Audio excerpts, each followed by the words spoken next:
untuk percaya bahwa apa yang Tuhan sudah siapkan, yang Tuhan sudah janjikan, itu pasti akan Engkau penuhi dalam hidup kami masing-masing. Berkatilah kami semua, dalam nama Tuhan Yesus Kristus kami berdoa. Semua katakan amin. Silakan duduk Bapak Ibu, saudara-saudara sekalian. Pujilah nama Tuhan.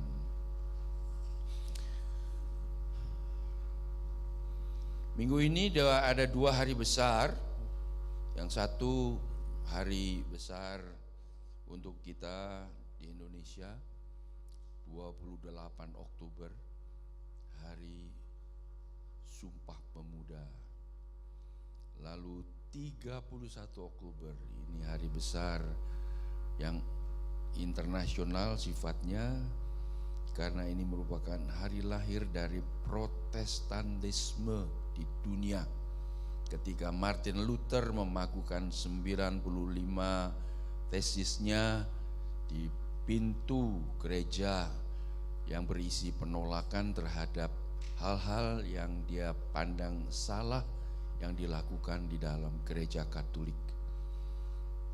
Karena dia memprotes, maka alirannya disebut Protestanisme. Walaupun diberikan nama yang negatif, protes, ternyata banyak orang juga yang mau bergabung, sehingga Protestantisme menjadi aliran kekristenan kedua yang terbesar setelah Katolik.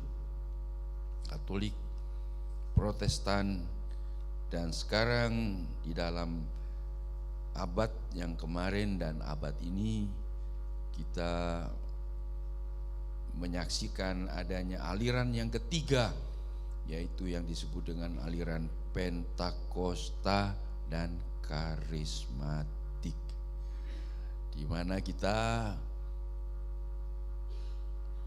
membuka diri kepada hal-hal yang bersifat roh. Kalau di dalam Katolisisme itu banyak upacaranya, ritualnya. Lalu di dalam Protestanisme, dalam perkembangannya, kemudian lebih banyak mengandalkan penalaran, logika dalam penafsiran firman Tuhan, logika yang lebih banyak berbicara. Lalu di dalam Pentakostalisme dan karismatik, yang lebih dikedepankan adalah pekerjaan Roh Kudus. Dan kalau dibicarakan mengenai pekerjaan Roh Kudus, itu enggak ada nalarnya, saudara-saudara, karena pekerjaan Roh Kudus itu melampaui penalaran kita.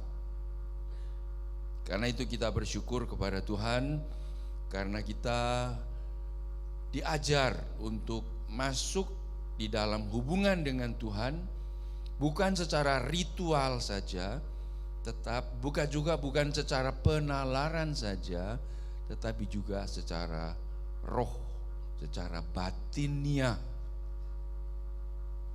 Nah, kiranya kita akan selalu mengingat bahwa di dalam peribadatan kita perlu membuka hati kita. Nah, bicara soal hati, bukan soal pikiran, membuka hati kita kepada Tuhan, itu bicara mengenai manusia batin yang di dalam kita, roh kita, jiwa kita. Dan itulah yang kita mau buka kepada Tuhan pada pagi hari ini dengan melihat kisah dari seorang yang luar biasa dari Perjanjian Lama. Sebelum kita masuk ke situ, saya bersyukur kepada Tuhan oleh karena Tuhan berbicara kepada kita lebih banyak melalui cerita, melalui kisah. Mulai dari Kejadian di mana Tuhan menciptakan alam semesta, sampai kepada Kain dan Habil, Nuh, Abraham, kisah-kisah manusia yang disampaikan kepada kita, di mana kita bisa melihat bahwa di dalam kisah-kisah manusia itu ada tangan Tuhan yang bekerja yang luar biasa, mempunyai sesuai dengan rancangannya, sesuai dengan rencananya untuk kebaikan kita bersama. Katanya untuk mentransformasi, untuk membentuk perilaku seseorang, lebih efektif memakai cerita daripada memakai instruksi. Instruksi nomor 1 begini, nomor 2 begini, nomor 3 begini, lakukan maka akan terjadi perubahan dalam hidupmu. Itu tidak seefektif dengan kalau kita menyampaikan cerita. Karena pada waktu kita mendengar cerita, kita bisa mengidentifikasi diri kita. Saya seperti orang itu yang diceritakan, atau saya tidak seperti itu. Sehingga kekurangan-kekurangan kita, kekuatan-kekuatan kita itu akan muncul di dalam kisah yang kita dengar, dan itu akan menolong kita, mempermudah kita untuk mentransformasi perilaku kita. Para orang tua, kalau mau mendidik anak-anak supaya mereka akan berubah sikapnya, tingkah lakunya, coba berceritalah kepada mereka. Ceritakanlah cerita-cerita yang punya moral, yang punya ajaran-ajaran rohani yang secara tidak disadari oleh anak-anak itu mereka terima masuk dalam hati mereka, dan itu mengubah mereka. Sebaliknya kalau kita berikan kepada mereka perintah-perintah, harus begini, harus begitu, harus begini, harus begitu, dalam waktu singkat mereka sudah lupa. Sedikit tambahan sebelum kita masuk ke dalam cerita yang hendak kita lihat bersama-sama. Saya mau berikan judul khotbah ini, Kakek Kaleb Mengukir Sejarah. Waduh, hebat judulnya. Kakek Kaleb Mengukir Sejarah. Mengukir sejarah di sini ya oleh karena kita baru melewati 2 hari besar itu yang bersejarah, maka saya kaitkan dengan 2 hal itu. Mengukir sejarah berarti suatu pencapaian, suatu achievement yang dikaitkan dengan peranan perjuangan dari seseorang. Jadi kalau kita misalnya membicarakan mengenai sejarah kemerdekaan Indonesia, langsung kita kaitkan itu dengan 2 pribadi, Soekarno-Hatta yang memproklamirkan kemerdekaan Indonesia. Sejarah kemerdekaan Indonesia dikaitkan dengan 2 tokoh ini. Atau kalau kita bicara mengenai lampu-lampu pijar yang kita menikmati sekarang, kita selalu diingatkan itu adalah jasanya dari Thomas Alva Edison. Dan bagi anak-anak muda yang sedang begitu senang bermain dengan komputer, pasti tidak akan lupa nama-nama seperti Bill Gates, Mark Zuckerberg, dan sebagainya. Tokoh-tokoh dalam dunia komputer yang telah mengubah cara hidup, pola berpikir dari umat manusia seluruh dunia. Bapak Ibu yang generasi saya, kita gaptek, terang-terangan aja deh, jujur aja ngaku, gaptek, ketinggalan kalau kita mesti mainkan komputer itu. Anak-anak kita, cucu-cucu kita itu lebih pintar dari kita ketika mereka bermain dengan komputer. Pernah main game online enggak? Pernah enggak? Enggak. Coba kalau saudara bisa, yang generasi saya ya, menjalankannya aja enggak bisa. Apalagi main game online dengan teman-teman yang dari lain tempat, main bersama-sama dalam komputer itu, kita pasti kalah, saudara-saudara. Tapi jangan bilang-bilang ya. Di sini banyak anak muda juga sih.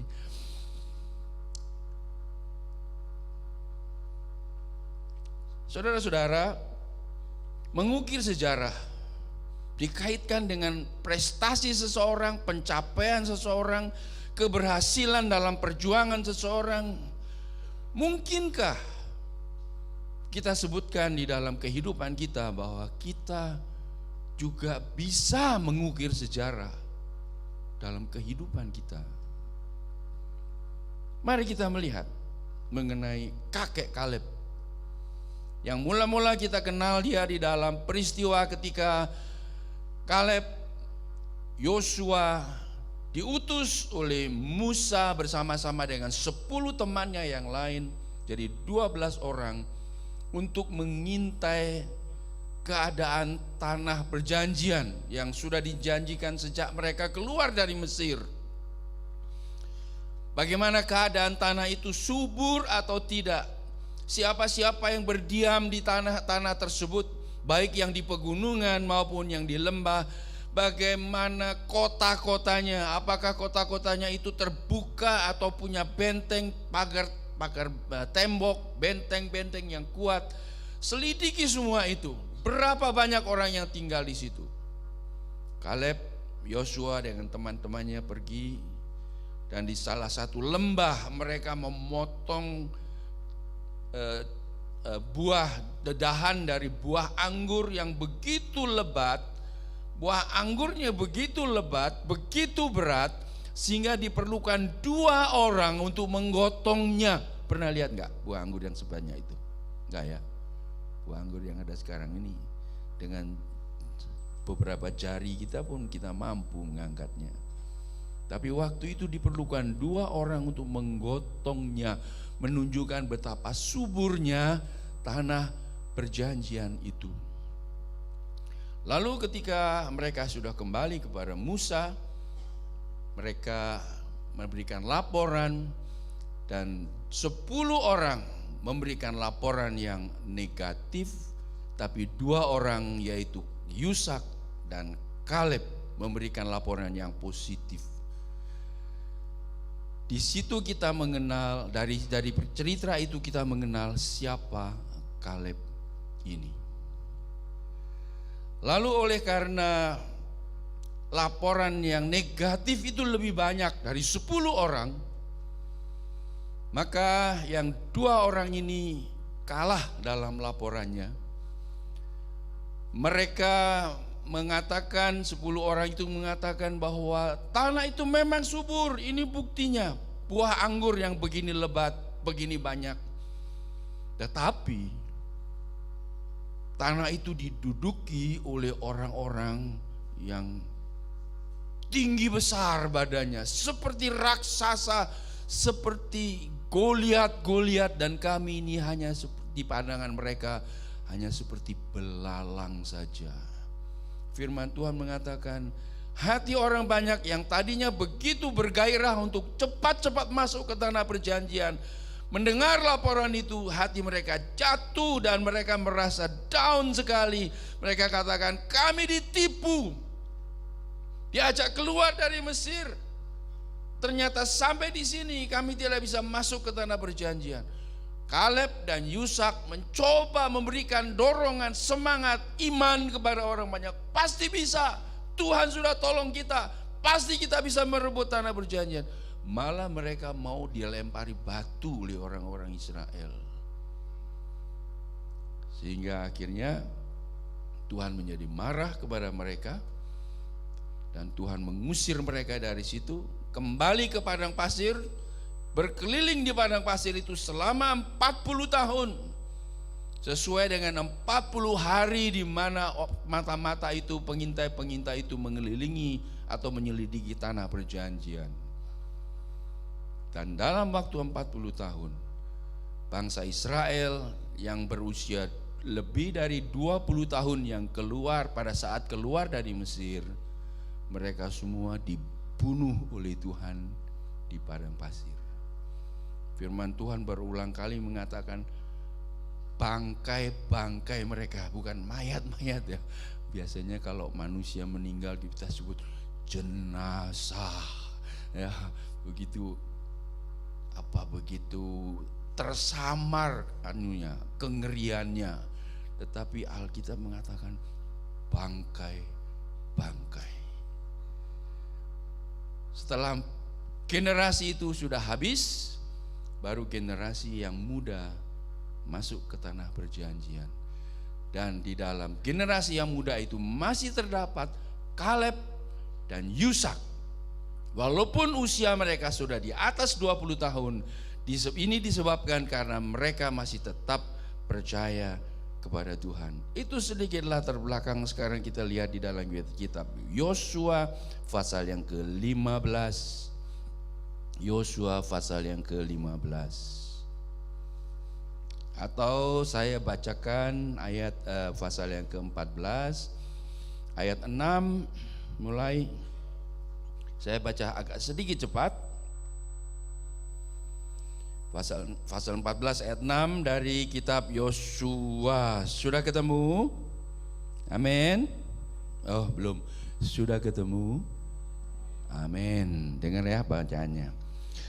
Yosua pasal 14 ayat 6. Bani Yehuda datang menghadap Yosua di Gilgal.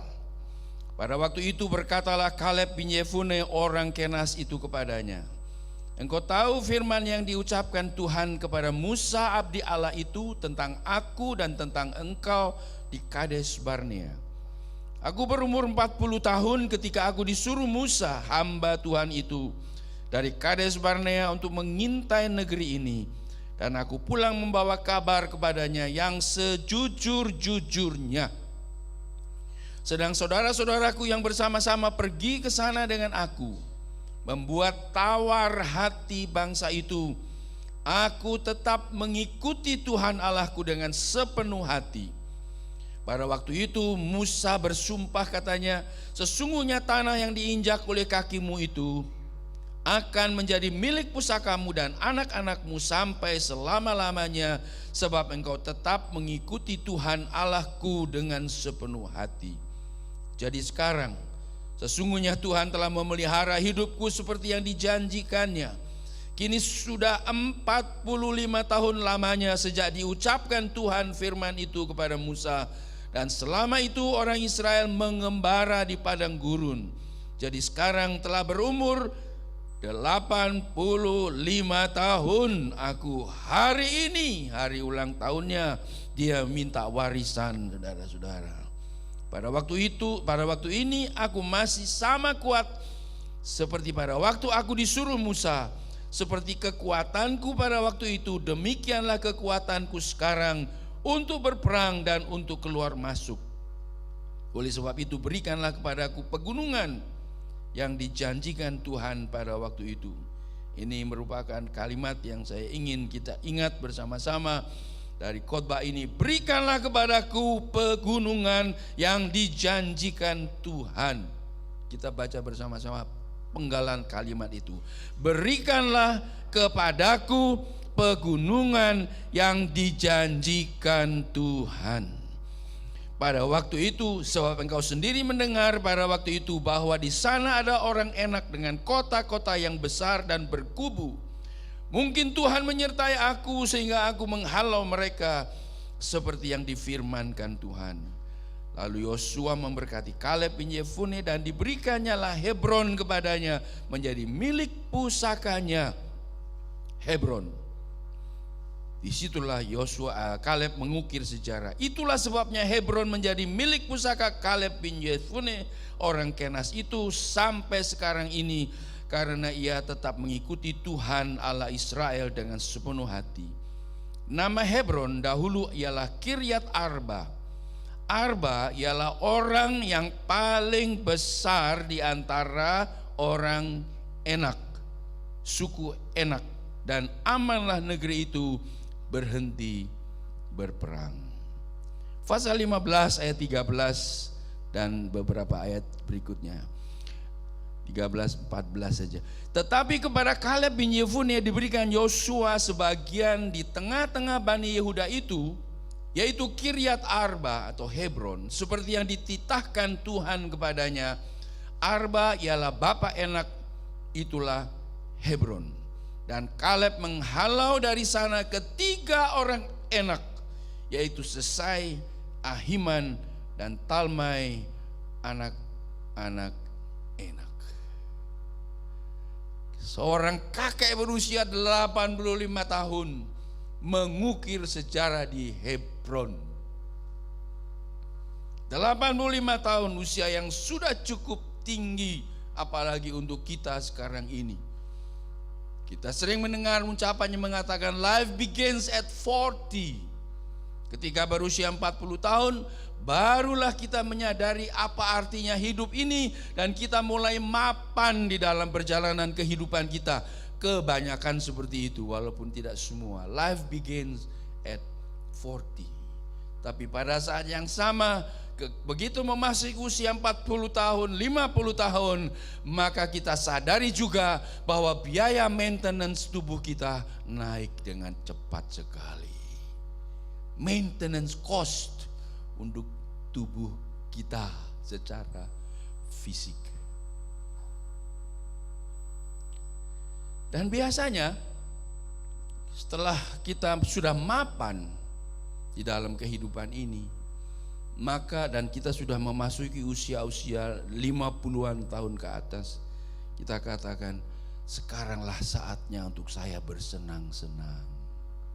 Enjoy life. Menikmati hasil buah tangan yang saya kerjakan selama ini. Pada umur-umur seperti itu mungkin sudah punya cucu. Dan kita mau menikmati hidup ini bersama-sama dengan cucu-cucu kita.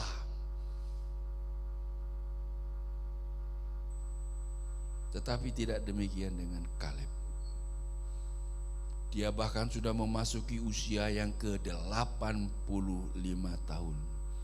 Dan menurut kesaksiannya yang kita baca tadi, kekuatannya masih sama seperti ketika dia berusia 40 tahun ketika diutus untuk memata-matai, mengintai tanah perjanjian itu.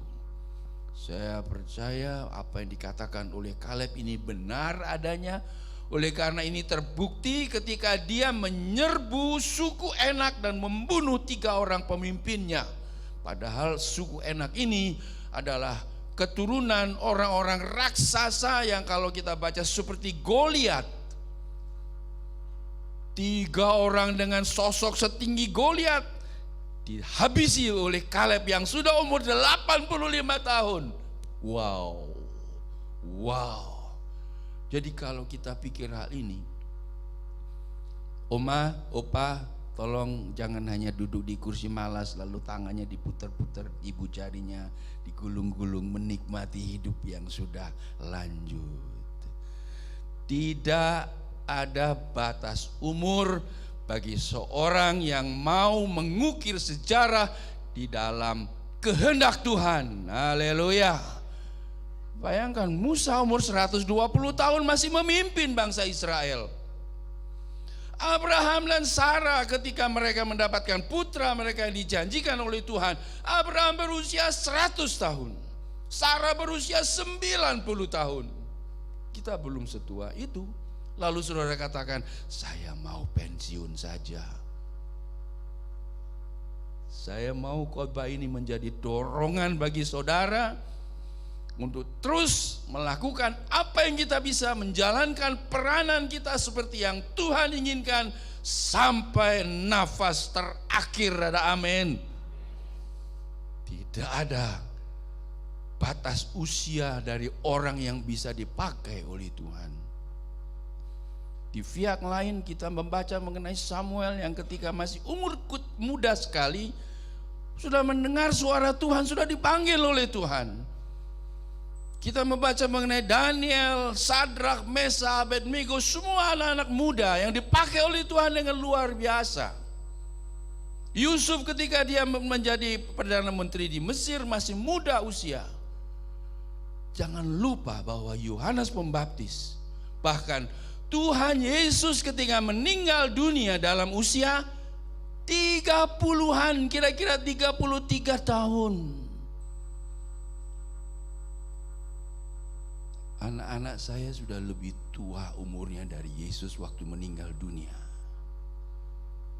Saya ingin menyampaikan ini semua untuk saudara-saudara, sehingga saudara akan tahu bahwa kalau kita mau Kalau kita mau, kita bisa mengukir sejarah dalam kehidupan kita.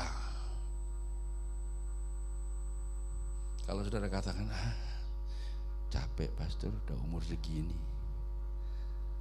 nggak tahu saya mesti ngomong keras lagi, suara saya bagaimana, sudah cukup keras ini.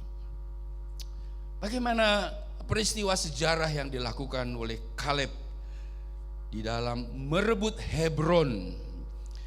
Mengapa Hebron? Di mana arti pentingnya dari Hebron ini? Yang pertama, di Hebron ini adalah tempat kuburan dari Abraham dan Sarah, nenek moyang Kaleb. Mereka dikuburkan di dekat pohon jati namanya Mamre, dan di dekat di situ ada Gua Makpela, dan itu masih merupakan wilayah Gunung Hebron. Dan kalau Kaleb mengatakan kami mau merebut Hebron karena di situ ada kuburan nenek moyang kami ingin supaya nenek moyang kami yang dikubur di situ tetap menjadi warisan bagi kami. Bukan itu saja, saudara-saudara. Tuhan melalui Musa sudah berjanji kepada Kaleb bahwa Hebron akan menjadi miliknya. Dan kalau Tuhan sudah berjanji, itu pasti akan digenapi. Ada amin. Kalau Tuhan sudah berjanji, karena perkataan Tuhan itu ya dan amin, itu pasti terjadi. Tuhan tidak mungkin merubah-rubah pendapatnya, firman-Nya, sehingga kita menjadi bingung, ini Tuhan maunya gimana ya? Tidak. Sekali Dia sudah ucapkan, walaupun kita belum terima, itu saatnya pasti akan terwujud.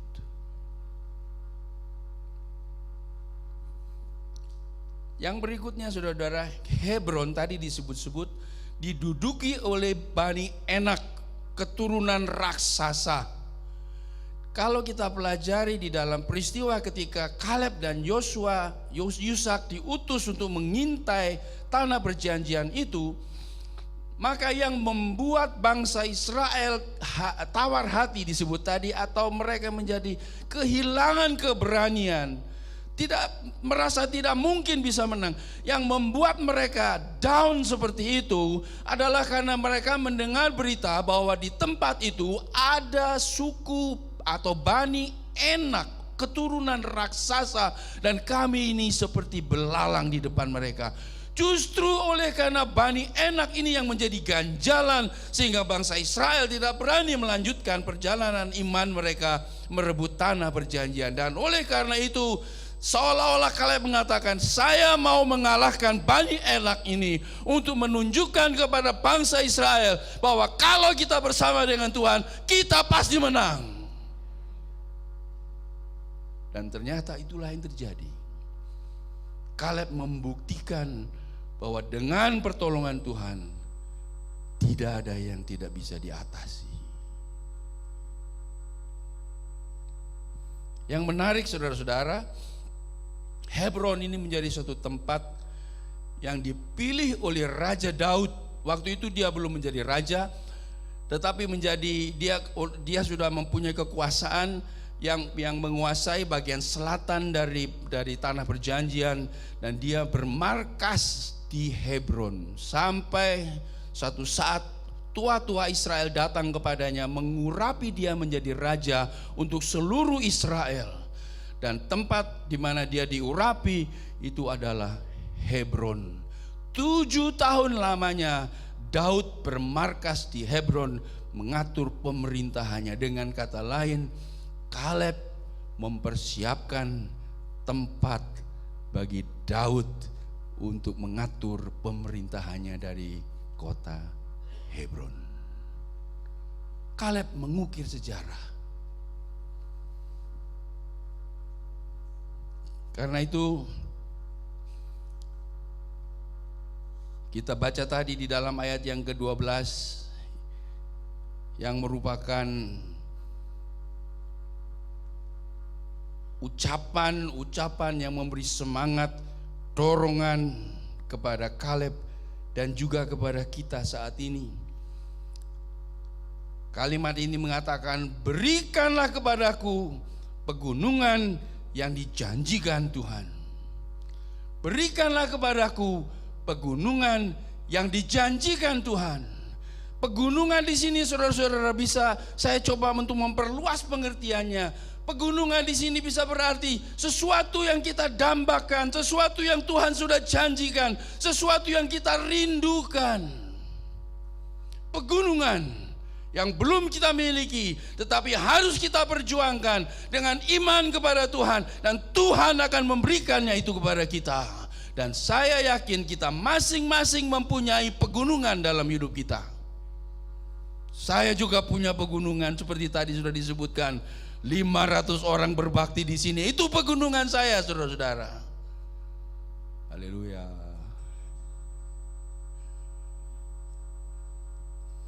Masih ada lagi pegunungan yang lain. Saya ingin dalam waktu yang akan datang kita mempunyai fasilitas ibadah sendiri. Itu pegunungan saya, pegunungan kita semua. Kalau saudara mau bergabung,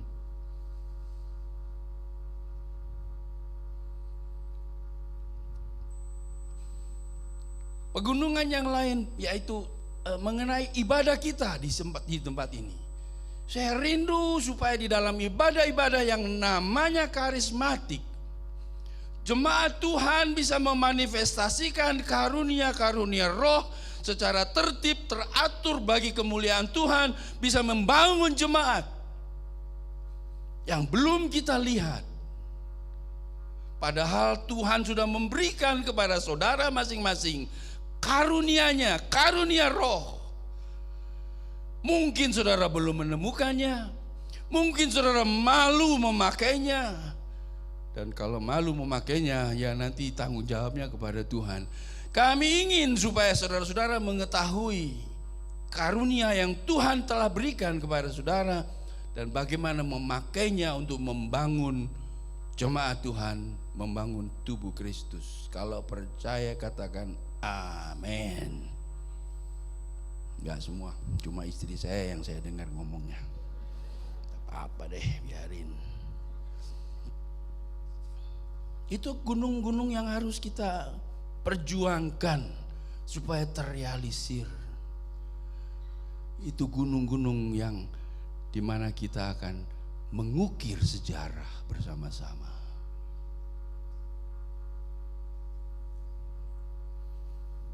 Kaleb mengukir sejarah di usia 85 tahun. Bagaimana caranya? Pasal yang ke-14 ayat yang ke-8 di situ disebutkan. Sedang saudara-saudaraku yang bersama-sama pergi ke sana dengan aku, membuat tawar hati bangsa itu. Aku tetap mengikuti Tuhan Allahku dengan sepenuh hati. Kaleb mendapatkan janji Hebron ini oleh karena dia percaya kepada Tuhan, karena dia mengikut Tuhan dengan segenap hatinya. Ini seperti berkat yang Tuhan berikan kepada Kaleb. Mengikut Tuhan dengan segenap hati akan membawa berkat dalam kehidupan kita. Tetapi saudara-saudara, saya ingin mengingatkan bahwa sekalipun Tuhan sudah menjanjikan Hebron kepada Kaleb, di Hebron itu ada Bani Enak yang kuat, yang perkasa, yang badannya tinggi besar, yang harus dikalahkan oleh Kaleb. Dengan kata lain, sekalipun Tuhan sudah menjanjikannya, kita harus berjuang untuk mendapatkannya. No pain, no gain. Kalau kita mendapatkan sesuatu dengan begitu gampang, biasanya kita tidak menghargai itu. Kalau anak-anak kita mendapatkan permainan yang kita beli, Mereka tidak tahu harganya berapa. Mereka main sebentar, dilempar-lempar, rusak. Padahal kita pikir, aduh sayang banget, harganya cukup mahal. Tidak dihargai. Tetapi kalau kita katakan, kalau kamu belajar setiap hari, nanti mama atau papa kasih kamu celengan uang yang nanti pada waktunya bisa dipakai untuk membeli mainan itu. Maka anak itu yang membeli mainan dari hasil kerjanya sendiri, so to speak, akan lebih menghargai mainannya. Kita datang kepada Tuhan, Tuhan saya percaya janji-Mu. Tetapi kalau disuruh berjuang, kita nggak mau, ya kita nggak menghargai. Itu sudah sifat manusiawi kita, saudara-saudara. Kita tidak menghargai apa yang Tuhan berikan. Tuhan berikan kepada kita fasilitas untuk beribadah yang enak ini.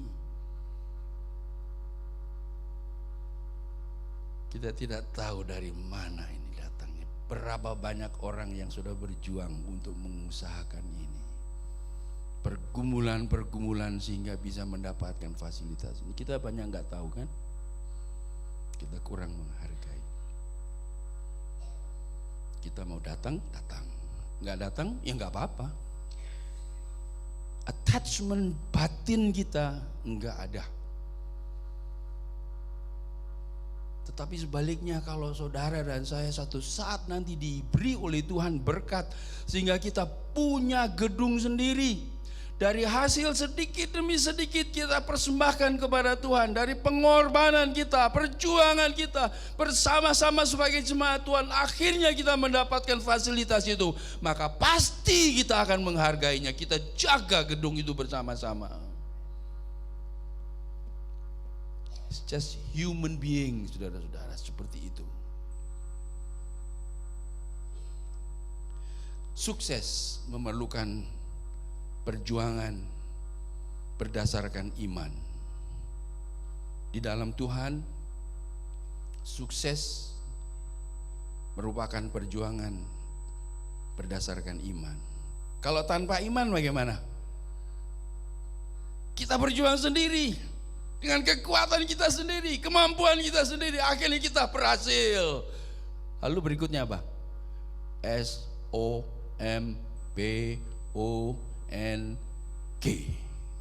Jadi sombong.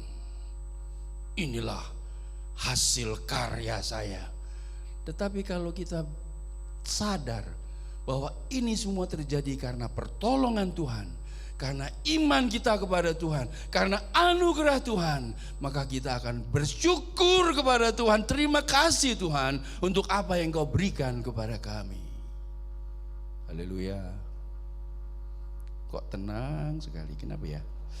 Haleluya, haleluya. Yang berikutnya saudara-saudara, di dalam kitab Yosua tadi, Kaleb datang kepada Yosua. Sebetulnya Yosua dan Kaleb itu satu generasi. Tetapi kemudian Musa memilih dengan petunjuk Tuhan Yosua atau Yusak untuk menjadi pemimpin Israel menggantikan Musa. Karena itu Kaleb merendahkan diri untuk tunduk kepada kepemimpinan Yosua atau Yusak. Dan di dalam pengalaman, dalam perjalanan kehidupan Kaleb, walaupun dia sudah begitu ingin untuk merebut Hebron terlebih dahulu, dia tunda. Dia tetap ikut seluruh tentara Israel dalam perebutan tanah-tanah Kanaan, tanah-tanah perjanjian seluruhnya. Dia tidak mau mendahului Tuhan, mendahulukan kepentingannya sendiri. Dia lebih dulu mementingkan penggenapan janji Tuhan kepada bangsa Israel. Dan oleh karena itu dia harus menunggu 45 tahun. Sabar menunggu. Mendahulukan Tuhan. Itu sebabnya Tuhan memberikan Hebron kepada Kaleb.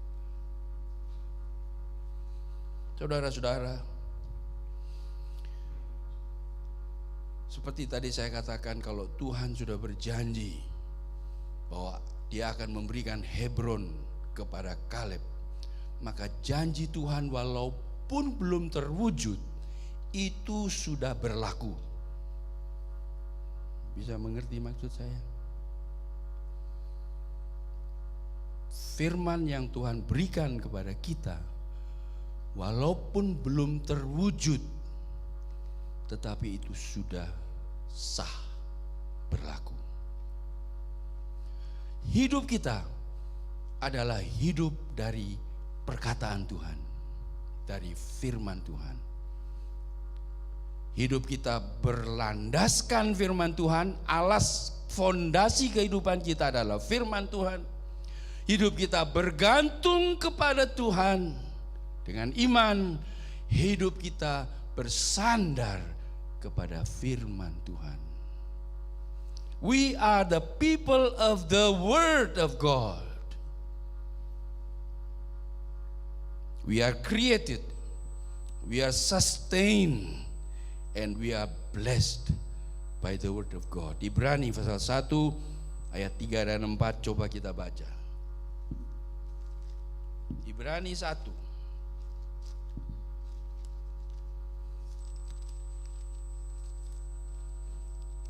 ayat 3 dan 4. Maka ia adalah cahaya kemuliaan Allah. Ini menyebut mengenai Yesus Kristus Tuhan kita. Ia adalah cahaya kemuliaan Allah dan gambar wujud Allah, dan menopang segala yang ada dengan firman-Nya yang penuh kekuasaan. Dan setelah ia selesai mengadakan penyucian dosa, ia duduk di sebelah kanan yang maha besar di tempat yang tinggi.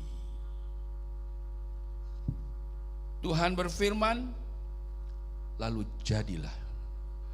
Tuhan berfirman, maka ada apa yang Dia firmankan itu.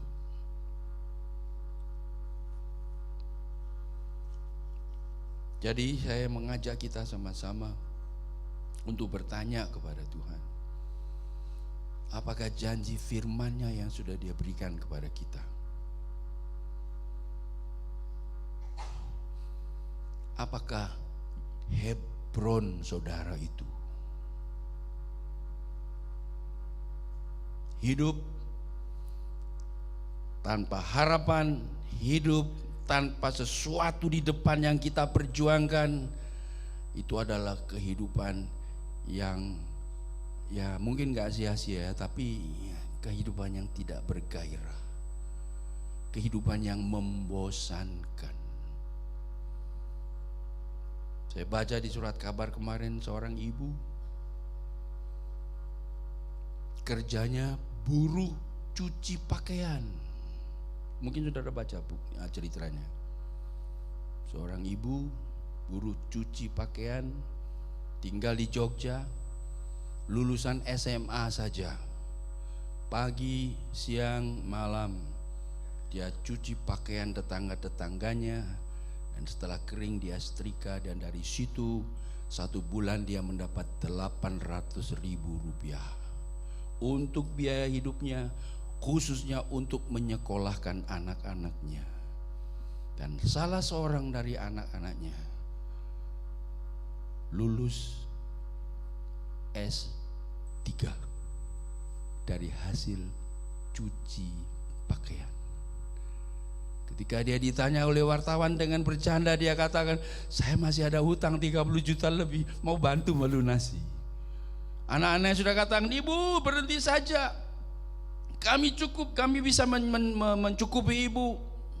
Tapi ibunya bilang, enggak, saya tidak mau bergantung kepada anak-anak. Saya masih punya tenaga yang bisa saya pakai untuk melanjutkan pekerjaan ini. Hidup tanpa rencana, tanpa harapan, tanpa rancangan, tanpa mengharapkan sesuatu yang bisa kita lakukan, itu kehidupan yang membosankan. Termasuk dalam kehidupan kerohanian kita. Apa yang saudara harapkan dari kehidupan rohani saudara? Hanya duduk Setiap minggu di kebaktian, dengar firman, berdoa di rumah. Waktu ada persembahan, kasih persembahan. Persembahan Natal, kasih persembahan Natal. Selesai. Is that all?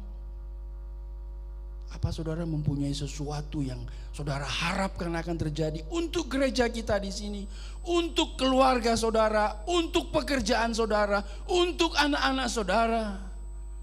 Do you have Hebron in your life? Khotbahnya kok keras. Yes. Karena saya khawatir kalau kita tidak punya Hebron, banyak di antara kita yang akan berbalik lagi, mau pergi ke Mesir lagi.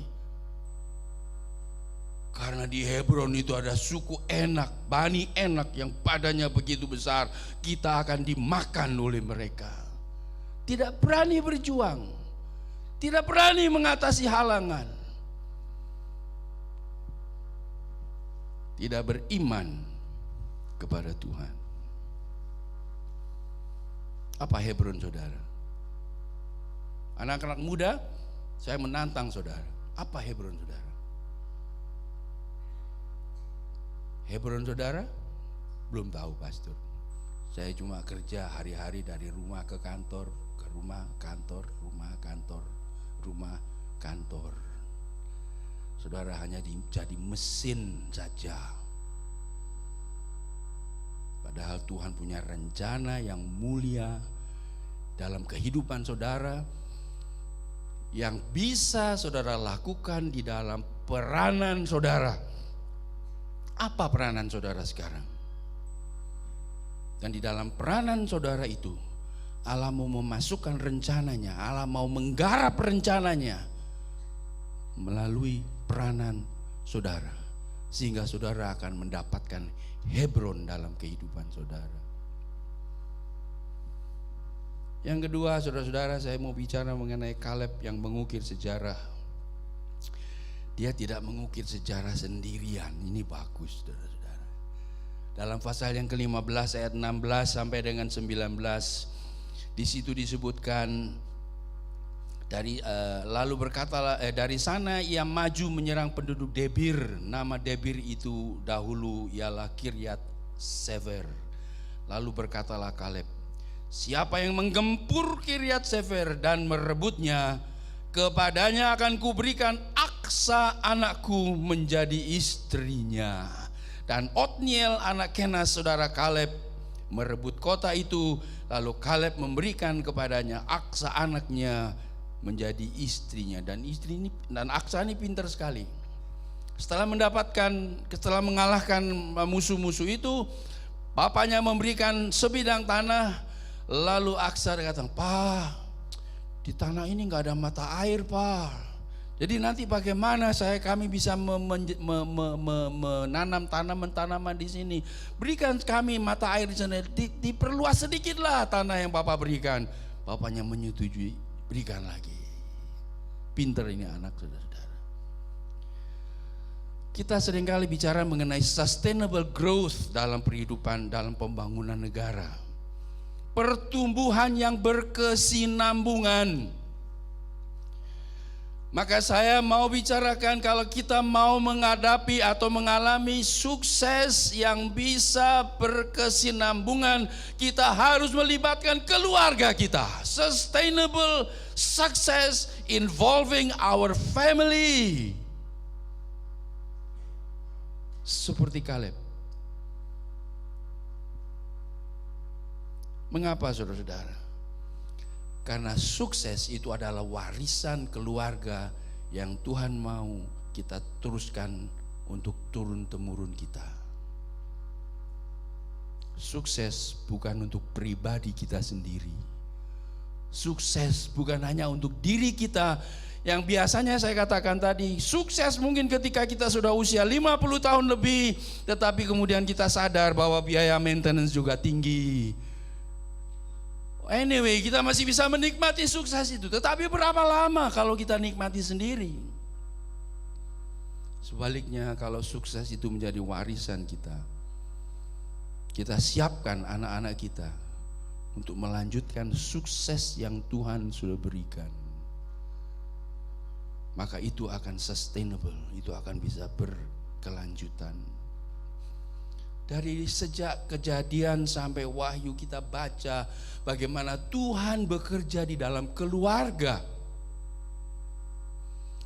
Your family is so precious to the Lord that He worked out His plan in your family. Keluarga saudara itu begitu bernilai di mata Tuhan, sehingga Dia masukkan rancangan-rancangannya, rencana-rencananya untuk dilaksanakan di dalam keluarga saudara. Jadi kalau melihat anak-anak yang masih kecil-kecil, jangan bilang, ya kamu ini besok jadi apa kamu ini. Jangan seperti itu saudara-saudara. Haleluya. Apalagi kalau sudah nakalnya gak ketulungan, besok kamu jadi apa? Salah satu anak saya waktu masih kecil ditanya, kamu besok mau jadi apa kalau sudah besar? Jawabannya nyeleneh sekali. Dia bilang mau jadi kernet katanya. Ya ampun. Ini karena sering kali kalau sore-sore ya saya bawa dia, membonceng dia dengan sepeda motor. Belum di Jakarta waktu itu kami membonceng dia dengan sepeda motor ke terminal bis, tempat yang paling ramai di kota kecil itu. Dan di situ dia melihat ada bis masuk keluar dari terminal dengan kernetnya yang teriak-teriak. Dan dia merasa itu hebat sekali, kernetnya berdiri di pinggir bis dan ambil tangannya melame-lame, teriak-teriak. Lalu saya tanya, besok kalau besar kamu jadi apa? Jadi kernet katanya.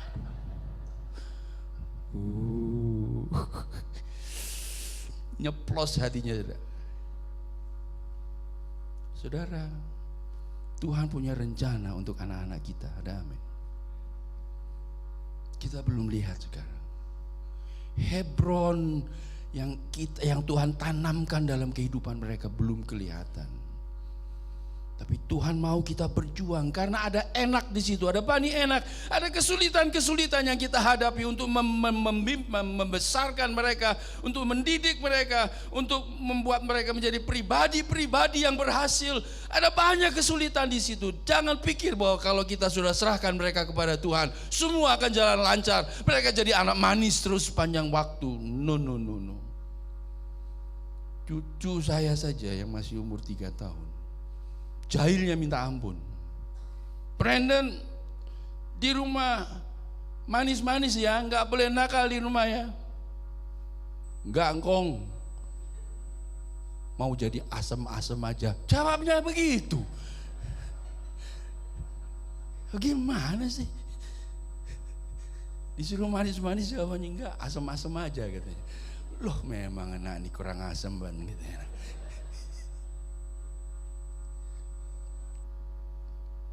Tapi saya percaya setiap anak dalam keluarga kita, seperti kata firman Tuhan, ada benih ilahi di dalam diri mereka, di mana Tuhan akan mengerjakan rencananya kalau kita izinkan, kalau kita lepaskan Tuhan bekerja dalam kehendaknya.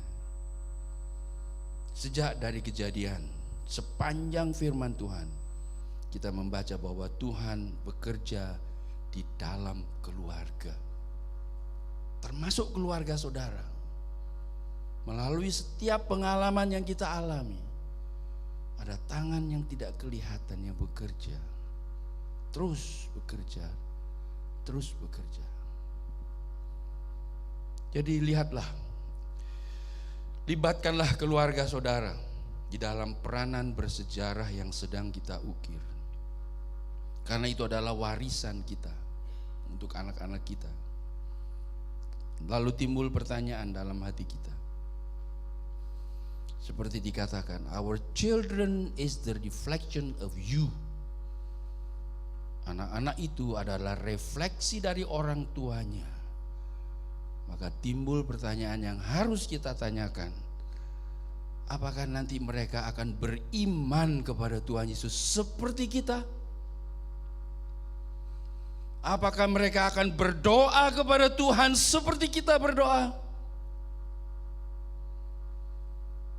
Apakah mereka akan disiplin membaca firman seperti kita membaca firman?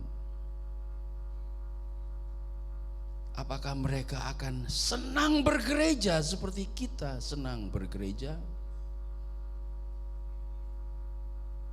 Apakah mereka akan murah hati di dalam memberikan persembahan kepada Tuhan seperti kita?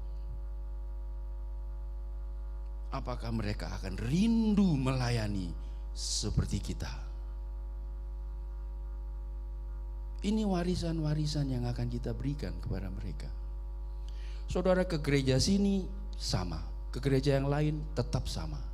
Ini warisan yang menjadi tanggung jawab saudara untuk dibagikan kepada anak cucu kita.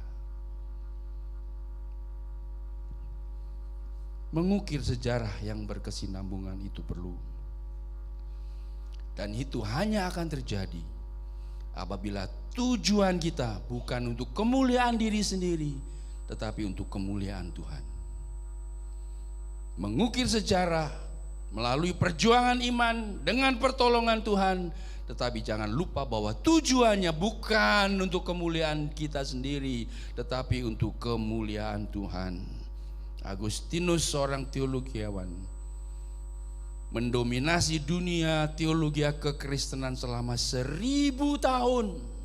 Satu rentang waktu yang begitu panjang. Doktrin-doktrin gereja itu didasarkan kepada ajaran-ajaran Alkitabiah yang disampaikan oleh Agustinus. Dan bagaimana Agustinus bisa bertobat? Karena doa dari ibunya. 30 tahun lebih ibunya berdoa mencucurkan air mata untuk Agustinus yang sedang berfoya-foya di kota lain, main perempuan di kota lain. Dia alasannya kuliah dan memang otaknya cemerlang sehingga dia berhasil dalam kuliahnya. Tapi hidup moralnya hancur di sana. Ibunya menangis, berdoa 30 tahun mengukir sejarah dengan air matanya.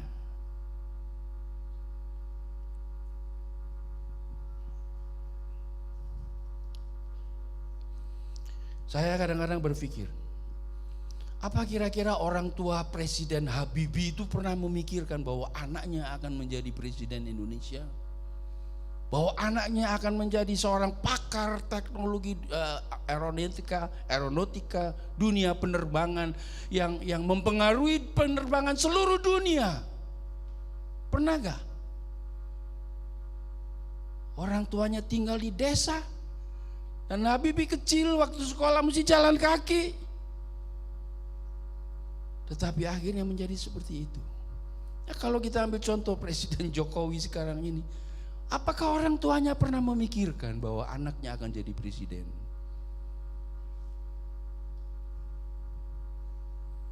Apakah kita tahu akan jadi apa anak-anak kita di kemudian hari?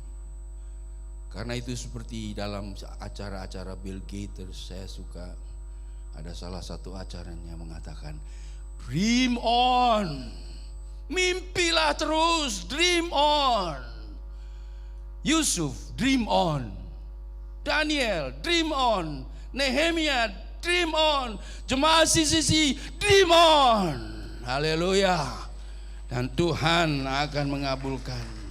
Kalimat terakhir yang tadi sudah diucapkan oleh Kaleb, kita ucapkan bersama-sama. Berikanlah kepadaku pegunungan yang dijanjikan Tuhan. Sama-sama 2, 3. Berikanlah kepadaku pegunungan yang dijanjikan Tuhan. Kita mau menyanyi lagu yang mengatakan, lupa saya kalimat pertama, tapi kalimat yang kedua mengatakan, hidupku ditentukan oleh perkataanmu. Bagi Tuhan tak ada yang mustahil. Saya mengundang, cepat-cepat, saya nggak mau ada jeda lagi. Ini sudah waktunya untuk perjamuan kudus. Ayo, mesti duduk di depan sekali nanti semua. Amin, amin, amin. Apalagi tadi yang katakan lagunya,